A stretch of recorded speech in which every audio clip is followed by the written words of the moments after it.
Welcome back to the Clock Shop. This is Jim with JR Clocker on eBay.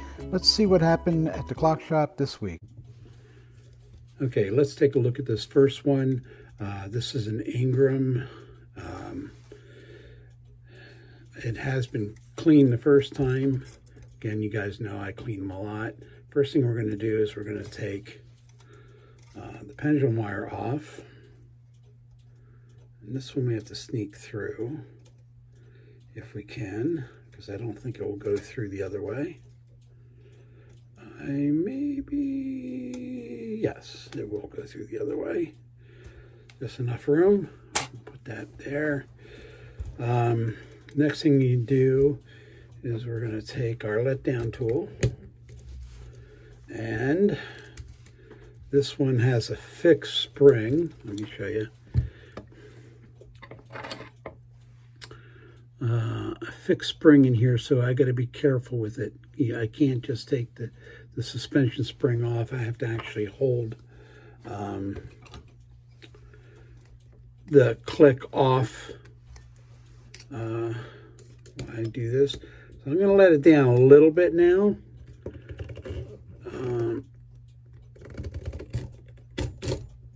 Okay. See how much. I'm going to take my clamp and put it in there, and hopefully I have enough room. I think I barely have enough room. If I didn't, I would just wind it up a little bit more. And this is a harder one because this is a fixed click spring, and I'm going to show it to you here in a minute why I had to do it this way. I may, in fact, take another one and just kind of hold it in place so it doesn't, I gotta get it. All right. So it doesn't slip down when I'm now going to release the spring and turn this.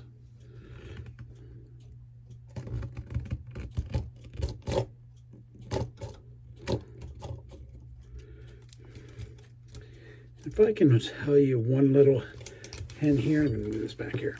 When you're doing the letdown tool, don't just hold it like this. Hold it like this, because this is an emergency brake. This may be strong enough, but this really locks it down and stops the spring. All right, so now we get that out. And I make sure that it's centered on the spring. Finally, and then I'm going to come back in again and just make sure as much of the power is off as I can get off. Okay, so I'm going to hand turn it over, let it out. Okay, then I'm going to take the verge off, put that aside, and then take a look at the bushing issues. Now the bushings seem to be fine on the escapement. That's a good thing. But right underneath the escapement, let's see if I can get her turned around the right way. This one's going to need to be done. It's a little bit loose in there. I don't know if you can see it because it's in an awkward place. Then I'm going to do this one only because it was peened. Again, peening is taking something sharp in here and then pounding it. And I'm going to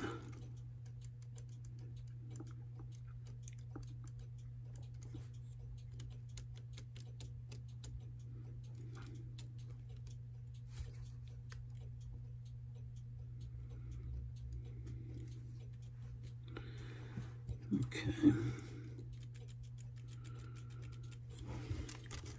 Let me take a look at the back here.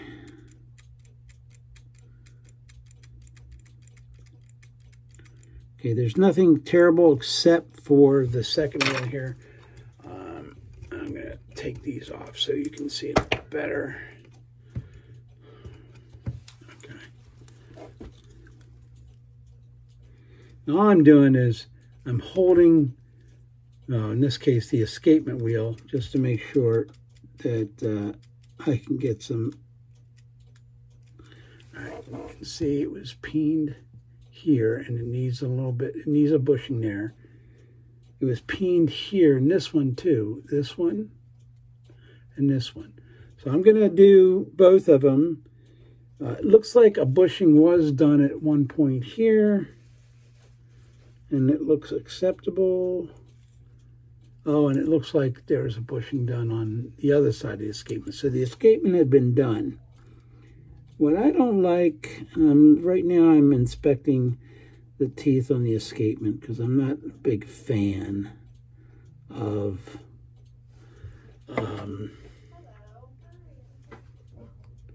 how this was done. Okay, the teeth don't look bad. So that's a good thing. Now let's just take it apart. At this point in time, if you want to make things easier on yourself, and I just put little dots. It's only a time only, so it's not like I just put dots on the wheels, of course. You don't have to put one there. It's pretty obvious where the escapement goes. But little black dots signify which way up. It's just easier for putting it back together. You never have to question yourself, was it this way, that way? It's a matter of just saving seconds, not these over here. It's not like it's critical.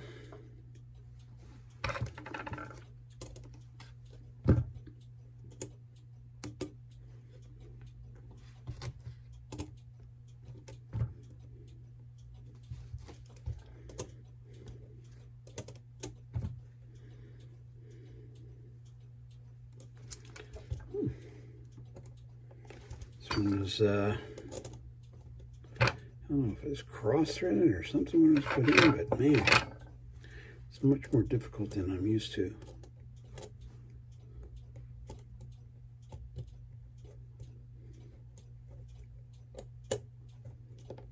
I'll put this to the other side here so I can take a peek at it, because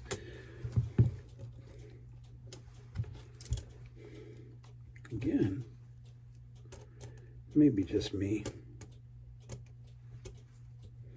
I'm usually taking these off with a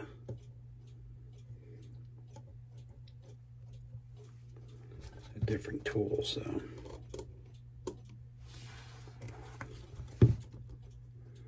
that one comes off easy.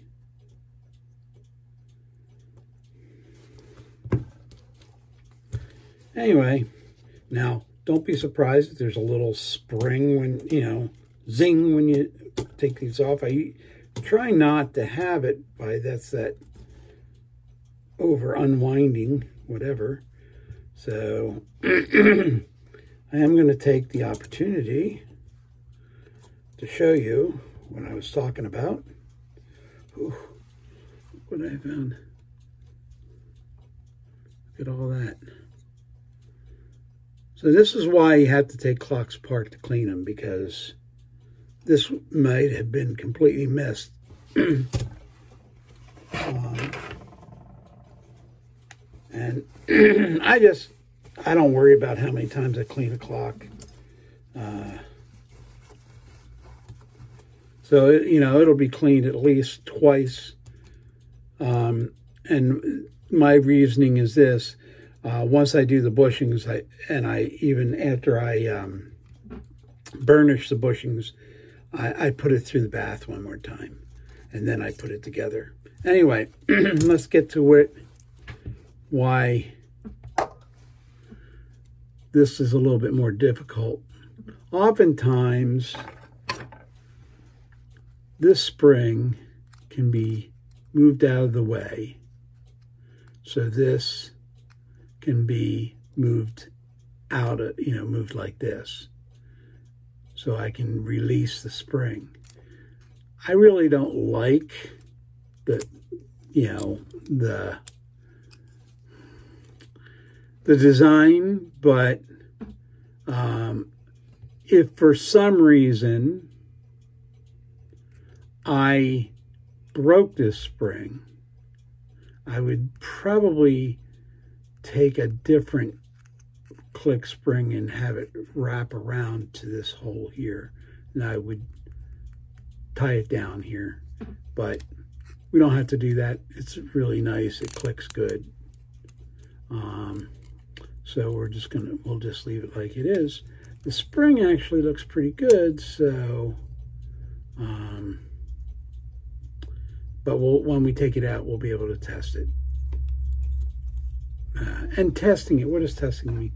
Well, it really is observing and then seeing how much it opens up, and especially now in re-looking at this, it looks like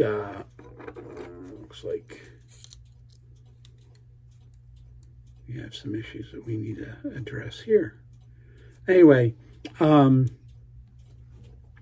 we will have to take a look. It really kind of looks like this is set. Normally I'd like to see this a little bit wider out, but when we completely release a spring to clean it, we'll be able to tell you. And I'm going to be able to take a peek here and see whether this is going to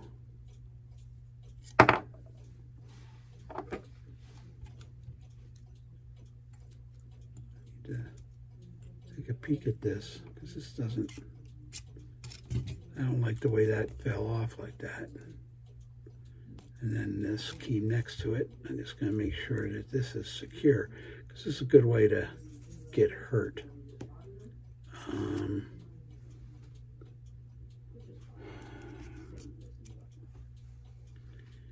Well, this is designed maybe. All right, so there's a dog that runs through and holds this from back winding on the shaft, but it doesn't necessarily keep it secure.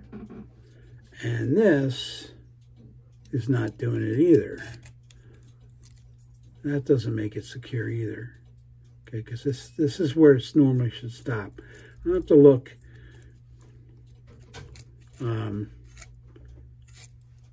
See why this wouldn't pull out and pop out. What's stopping that from happening? I'm also going to show you one more thing why I'm here, because this was pressed on. I can tell it was pressed on because can you see the little crack? My fingernail's right in it. Okay, hopefully you can see it.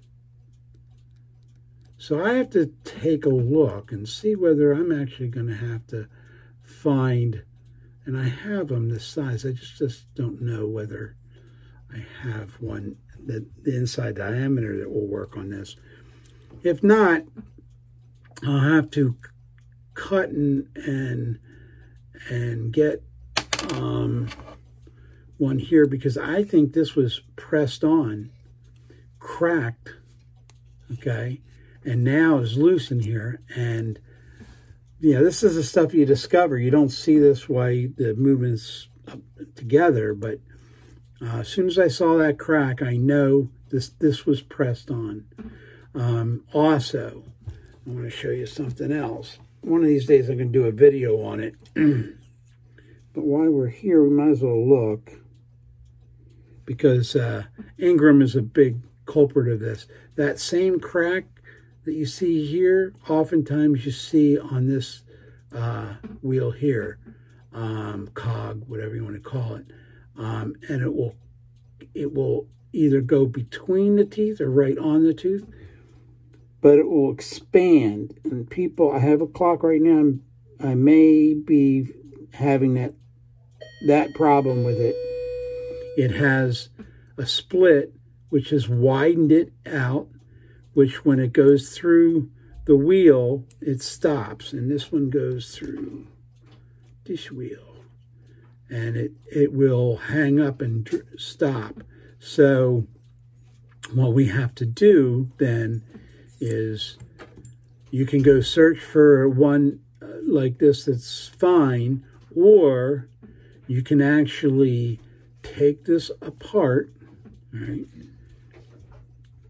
unpress it in, and you can sand, or file, I should say, file the tooth a little bit thinner. And that, you can't take a lot away, but all you're doing is trying to sand it or file it to make up for that crack. Now, the crack won't widen, and every one I've ever done, it's stuck on there. There was no problem with it coming off. It just, when it got pressed in, it was a seam that gave, and then over years, it developed the crack all the way through. So anyway, that's just, we kind of got off subject here, but when I saw this crack, okay, I'm gonna find the crack again. There it is. When I saw that crack, I don't know whether you can see it better if I don't think I have anything really dark to put behind it. Not in front of me, but if you can see the crack, that's why it's not being pressed down. And this is little stuff. You can't ignore this, because this could get you in a, not a bad situation, but not a good one. And it may hold the whole time and may never find a problem with it, but you know how it is. If you see it, ignore it. It will come back and haunt you. Okay, I'm back here.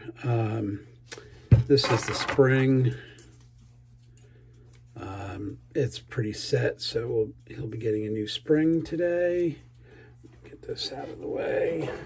All right, here's a new spring. I'll open this up and clean it. Here is the repair done that I did. This is my first attempt, and this is a bushing, and it just, I left it a little bit too tight, and I couldn't get it all the way down, because this is a tapered here. So this is the old one. Of course, that was pretty loose. This one is not. I opened it up just enough to get it in, send it home, as we say. So we're all set here. We're going to put that aside, and we're going to get back to the movement itself. And we're going to do some things here. It's going to be a really easy one. Anything that was peened, I'm going to do bushings on. So let me get ready. I will take the bushings and put them aside here, get everything organized. Just to let you know,